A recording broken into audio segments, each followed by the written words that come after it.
Mangaluru smart city ವ್ಯವಸ್ಥಾಪಕ ನಿರ್ದೇಶಕ ಮೊಹಮ್ಮದ್ ನಜೀರ್ ಅವರೊಂದಿಗೆ ಮಾಧ್ಯಮ ಸಂವಾದ ಕಾರ್ಯಕ್ರಮ ಮಂಗಳೂರಿನ ಪ್ರೆಸ್ ಕ್ಲಬ್ನಲ್ಲಿ ನಡೆಯಿತು.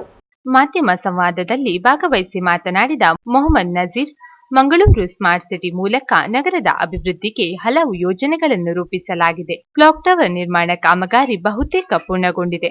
ನಗರದ 18 ಕಡೆಗಳಲ್ಲಿ ರಸ್ತೆ ನಿರ್ಮಾಣ ಕಾಮಗಾರಿ ನಡೆಯುತ್ತಿದೆ. ಶೀಘ್ರವೇ ಹಂಪನಕಟ್ಟೆ ಹಳೆ ಬಸ್ ನಿಲ್ದಾಣ ಬಳಿ ಮಲ್ಟಿಲೆವೆಲ್ ವಾಹನ ಪಾರ್ಕಿಂಗ್ ವ್ಯವಸ್ಥೆಗೆ ರೂಪರೇಷೆ ಸಿದ್ಧವಾಗಲಿದೆ. ಗುಜ್ಜರಕೆರೆ ಮಂಗಳ ಕ್ರೀಡಾಂಗಣ ಅಭಿವೃದ್ಧಿಗೂ ಒತ್ತು ನೀಡಲಾಗುವುದು ಎಂದು ಹೇಳಿದರು.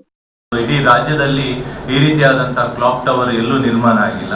ಬಹುಶಃ ಅದು ಒಂದು ರಾತ್ರಿ ಹೊತ್ತಲ್ಲಿ ತಾವು ಅದರದ್ದು ಒಂದು ಲೈಟಿಂಗ್ ವ್ಯವಸ್ಥೆ ಇರ್ಬೋದು, ಅದರದ್ದು ಡಿಸೈನ್ ಇರ್ಬೋದು, ಅದರ ಆರ್ಕಿಟೆಕ್ಚರ್ ಇರ್ಬೋದು, ಬಹುಶಃ ಒಂದು ಮಂಗಳೂರಿಗೆ ಅದೊಂದು ಇಟ್ಸ್ ಒಂದು ರಿಮಾರ್ಕೆಬಲ್ ಒಂದು ಪ್ಲಸ್ ಪಾಯಿಂಟ್ ಅಂತಾನೆ ಹೇಳ್ಬೋದು. ಇನ್ನು ಮೂರನೇದ್ದು ನಮ್ದು ಪಾರ್ಷಲಿ ನಾನು ಕಂಪ್ಲೀಟ್ ಆಗಿದೆ ಅಂತ ಹೇಳಿದ್ರೆ command control centre, integrated command control centre. ಬಹುಶಃ ಇದು ನಮ್ಮ ಸ್ಮಾರ್ಟ್ ಸಿಟಿಯ ಒಂದು ಕಲ್ಪನೆಯ ಒಂದು ಹೈಲೈಟ್ ಅಂತ ಹೇಳ್ಬೋದು.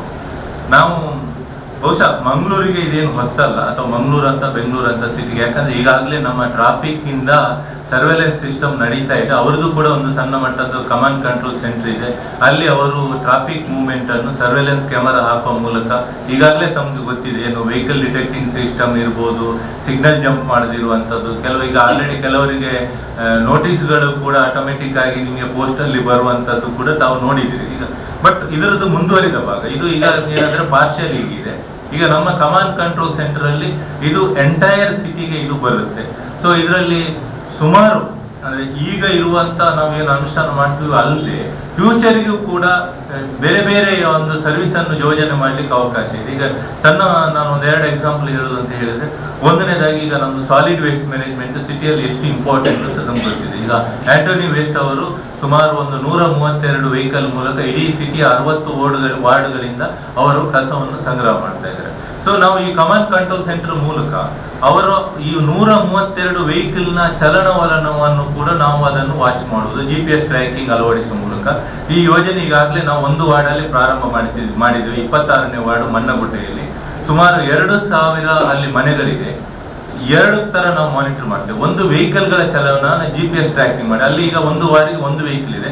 ಆ ವೆಹಿಕಲ್ ಎಷ್ಟೊತ್ತಿಗೆ ಬರುತ್ತೆ, ಯಾವ ಏರಿಯಾಕ್ಕೆ ಹೋಗ್ತದೆ, ಎಷ್ಟೊತ್ತಿಗೆ ಬೆಳಿಗ್ಗೆ ಪ್ರಾರಂಭ ಆಗ್ತದೆ, ಎಷ್ಟೊತ್ತಿಗೆ ಎಂಡ್ ಆಗುತ್ತೆ, ಪ್ರತಿಯೊಂದು ಮೂವ್ಮೆಂಟ್ ಸಿಗುತ್ತೆ. ಎರಡನೇದು, ನಾವು ಅಲ್ಲಿರುವಂತಹ 2000 ಮನೆಗಳಿಗೂ ಕೂಡ ನಾವು ಈಗ QR ಕೋಡ್ ಅನ್ನು ಅಳವಡಿಸ್ತಾ ಇದ್ದೀವಿ.